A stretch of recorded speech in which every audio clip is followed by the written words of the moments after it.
फिगरेटिव्हशी related स्टुडंटच्या point of व्ह्यूनी इथे question विचारावा असं वाटतो की बऱ्याचदा स्टुडंट फिगरेटिव्ह जमत नाही किंवा घाबरतात आणि मग त्याच्यातनं नको यार नाही जम रहा है छोड़ दो हा जो एक टोन येतो किंवा तर त्यांना तो इंटरेस्ट कसा कंटिन्यू राहावा त्यांचा किंवा हा नाही जमत आहे तर त्यांच्यासाठी तुम्ही काय सजेस्ट कराल फिगरेटिव्हसाठी प्युअरली? फिगरेटिव्हसाठी प्युअरली किंवा ह्याच्यासाठी जर म्हणला तर ह्युमन फिगरेटिव्ह म्हणू किंवा जे काय आहे ॲनिमल्स असतील किंवा फिगरेटिव्ह जेव्हा येतं तेव्हा तुम्हाला ते ठोकताळे आले मुहूर्तातले. बरोबर. म्हणजे डोळ्याच्या ठिकाणी डोळा असला पाहिजे, नाकाच्या ठिकाणी नाकाच्या जागेवर नाक असलं पाहिजे, कानाच्या ठिकाणी कान असलं पाहिजे, तरच त्याची ती आयडेंटिटी येणार. तुम्ही जेव्हा जे जागा बदलताल तेव्हा एकतर ते विरूपीकरणाकडे जाईल किंवा विद्रुपीकरणाकडे जाईल. कारण आपली युनिव्हर्सल जी काही जागा आहेत त्या जागा तिथे ठरलेल्या आहेत. बाकी सौंदर्याच्या मीमांसा वेगळ्या आहेत किंवा सौंदर्याची गोष्ट प्रत्येकाची ही वेगवेगळी असू शकते. पण जेव्हा तुम्हाला ह्या गोष्टी आवश्यक आहेत तेव्हा तुम्हाला सराव करणं गरजेचं आहे. त्यासाठी लाईव्ह स्केचिंग करणं गरजेचं आहे.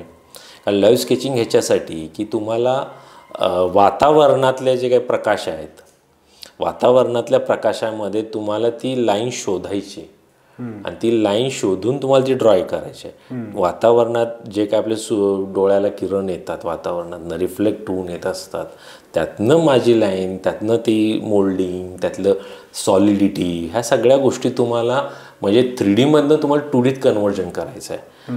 तर त्यासाठी तुमचा डोळा तयार होणं गरजेचं आहे. ॲक्च्युली स्केचिंग करणं म्हणजे काय तुमचा डोळा तयार होतो. तुमचं पहिलं स्केच कोण करतो? डोळा करतो. डोळा सांगतो सजेशन देतो हाताला किंवा वर कमांड करतो ना हात ते टूलसारखं काम करतं. तर ती गोष्ट करण्यासाठी तुम्हाला लाईव्ह स्केचिंग लाईव्ह मॉडेल ह्या सगळ्या गोष्टी गरजेच्या आहेत. 2D टू 2D जेव्हा तुम्ही करचाल तेव्हा ऑलरेडी तुम्हाला ते कट होऊनच आलेलं असतं. म्हणजे तिथं तुम्हाला काउंटर आउटलाईन दिसत असतात रेषा दिसत असतात आयत्या रेषा असतात तुम्ही ते फक्त कॉपी पेस्ट करता त्याचं प्रपोर्शन दिसत असतं सगळं दिसत. इथं तुम्हाला कसं असतं तुमच्यापासून त्या माणसाचं डिस्टन्स असतं तुमच्यापासून त्या ऑब्जेक्टचं डिस्टन्स असतं. त्या डिस्टन्स पण ते तुम्हाला जज करावं लागतं. त्या डिस्टन्सनुसार बऱ्याच गोष्टी फेड झालेल्या असतात तर त्या फेड गोष्टीतनं पण ती रेषा तुम्हाला शोधायची असते. ह्या सगळ्या गोष्टी तुम्हाला लाईव्ह स्केचिंगमध्ये जमतात. आणि जो पण तुम्ही लाईव्ह स्केचिंगला येत नाही तो पण तुमचा आकाराचा सेन्स पण वाढणार नाही त्यातले फॉर्म तुम्हाला कळणार नाहीत. आणि जेव्हा फोटोतले घेतात ते तुम्हाला आयते फॉर्म देतो shade light source of light. कारण जेव्हा नॅचरल लाईटमध्ये आपण बसतो तेव्हा ती काय वन साईड लाईट नसते ती तेवढंच रिफ्लेक्शन आलेलं असतं तेवढंच इतर दुसऱ्या ऑब्जेक्टचा पण लाईट आपल्या परावर्तित होत असतो. कुठलाही लाईट प्रखर नसतो. फक्त सकाळचा जो काही लाईट असतो तो तिरका किंवा इकडचा ते तेवढ्या पुरतं राहतं आणि ते सातत्याने बदलत असतं. त्यामुळे तुम्हाला तुमचं कामाचा स्पीड पण वाढतो किंवा तेवढ्याच मला वेळेत ते मासेस बघायचे आहेत. कारण जरा लाईट भेटले की मास बदलतो जरा लाईटची दिशा बदलली की मास बदलतो. त्यामुळे लँडस्केप करत असताना ती शॅडो हे करणं मग त्यासाठी मग आधी स्केचमध्ये ती शॅडो ड्रॉ करून ठेवायची. ते जेव्हा मी काम करतं कारण कसं असतं की लँडस्केपला जातो किंवा बीटवर जातो आपल्याला त्या उंच आणि प्रकाश आणि सावलीच्या खेळामधनं ते ऑब्जेक्ट आपल्याला आवडायला लागतं.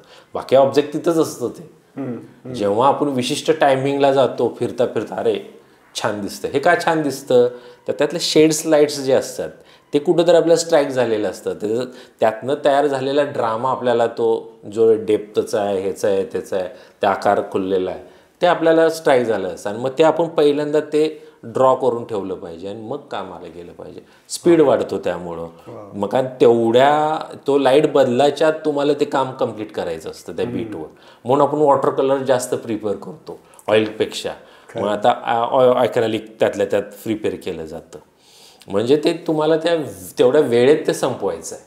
त्यामुळे बेसिकली ज्यांना फिगरेटिव्ह मूर्त ह्या चित्रशैलीत काम करायचं आहे त्यांना ह्या ज्या आहेत लँडस्केप असेल पोर्ट्रेट असेल स्केचिंग असेल हे सातत्य ठेवणं फार गरजेचं आहे. तर ते जो पण तुम्ही ठेवत नाहीत त्याशिवाय तुम्हाला ते तुमचं कन्व्हर्जन मिळत नाही स्टायलायझेशन मिळत नाही.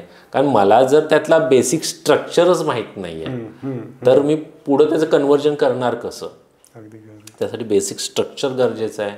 त्याची सिम्प्लिफिकेशन पण कधी येईल, जेव्हा मला माहीत आहे की हे स्ट्रक्चर आहे आणि त्यातल्या एवढ्या गोष्टी जरी मी कमी केलं तरी त्याची आयडेंटिटी जाणार नाही, तेव्हा मग मला सिम्प्लिफिकेशनकडे येईल. मग त्यासाठी आधी त्या सगळ्या रेषांचा अभ्यास झाला पाहिजे, त्या आकारांचा अभ्यास झाला पाहिजे. आणि तुमचं मग हळूहळू जेव्हा पहिल्यांदा 100 रेषा असतील एखाद्या आकार करताना, त्यानंतर मग त्यातल्या रेषा हळूहळू ऑटोमॅटिक कमी होत जातात. कारण त्यातलं ते परफेक्शनला यायला लागतो, आपण फ्रीज व्हायला लागतो आणि हळूहळू फ्रीज झाल्यानंतर त्यातली रेषा निघून जाते. आता एखादा आर्टिस्ट त्यामुळं काम करत असताना त्याचं एवढं परफेक्शन आणि एवढं झालं, तो उचलतो, जस्ट डॉट टाकतो आणि वरच्या एक कर्व टाकतो, तरी डोळ्याचे डायमेन्शन्स येतात. अगदी खरं. म्हणजे काय की तो सिम्प्लिफिकेशन आणि त्या सरावातनं ती गोष्ट तिथं येते. त्यासाठी तुम्हाला सातत्य, सराव ह्या गोष्टी गरजेच्या आहेत. त्याच्याबरोबर ॲनाटॉमिकल ड्रॉइंग असेल, स्ट्रक्चर ड्रॉइंग असेल, ह्या सगळ्या गोष्टी बघायच्या. आता ह्या निमित्ताने एक ब्रिजमनचं वाक्य आठवतं मला की जोपर्यंत आपण बिल्डिंग बांधत नाही तोपर्यंत आपण रंगवू शकत नाही. ओके, बर. म्हणजे पहिल्यांदा आपल्याला कन्स्ट्रक्शन करता आलं पाहिजे, मग पेंट करता. म्हणजे पहिल्यांदा ड्रॉइंग हे कन्स्ट्रक्शन आहे. म्हणजे आधी तुम्हाला ड्रॉइंग जेव्हा कन्स्ट्रक्ट होईल तुमचं, तर तुम्ही पेंट करू शकता. म्हणजे रिप्रेझेंटेशनसाठीची ही गोष्ट आहे. म्हणजे मला एखादा आकार जर कन्स्ट्रक्ट माझा होत नसेल तर मी पेंट काय करणार? मग ते नॉन फॉर्मच होणार ना. म्हणजे एवढा मोठा अवकाश आहे, मी फक्त रंगात खेळतोय, मग हे नॉन फॉर्म झालं, असं आहे ते.